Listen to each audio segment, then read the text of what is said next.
এটা হচ্ছে আমাদের ফ্লেভার অফ বাংলাদেশ। বাংলাদেশের রিয়েল ফ্লেভারটা আমি নিজে স্বচক্ষে দেখেছি ভাইয়ের সাথে। সৌদি আরব হয়ে আমি যখন বাংলাদেশে গিয়ে পৌঁছালাম, সেই এয়ারপোর্টে 3টা দরজা ভেঙে ফেলেছে। মানুষের ভালোবাসা, মানুষের জনস্রোত কাকে বলে আমি নিজ চোখে দেখেছি।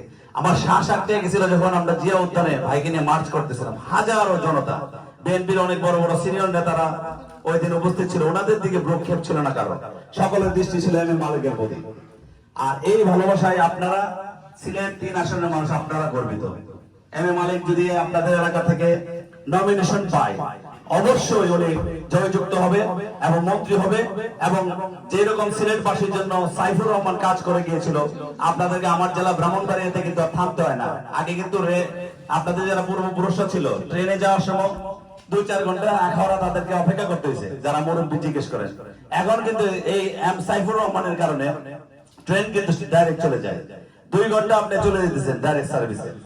এই যে সুবিধাটা আপনার সাইফুর রহমানের জন্য আপনার 4 লেন পাইছেন, আশুগঞ্জ ব্রিজ পাইছেন। মালিক ভাই আরেকজন সাইফুর রহমান হিসেবে আপনাদের মধ্যে আবির্ভূত হয়েছে। আপনারা সবাই মালিক ভাইয়ের পাশে থাকবেন। অনেক দেশি বিদেশি ষড়যন্ত্র থাকবে, দলের ভিতরে এবং দলের বাইরের ষড়যন্ত্র। মালিককে রুখে দেওয়ার যে ধরনের যে কোনো ষড়যন্ত্র আসুক, আমরা ঐক্যবদ্ধভাবে মোকাবেলা করে দাঁত ভাঙা জবাব দেবো, এই আশাবাদ ব্যক্ত করে আমি আমার বক্তব্য শেষ করছি। আসসালামু আলাইকুম। বাংলাদেশ জিন্দাবাদ, বাংলা জাতীয় দল জিন্দাবাদ, তারুণ্যের অহংকার, তারেক রহমান জিন্দাবাদ, জিন্দাবাদ।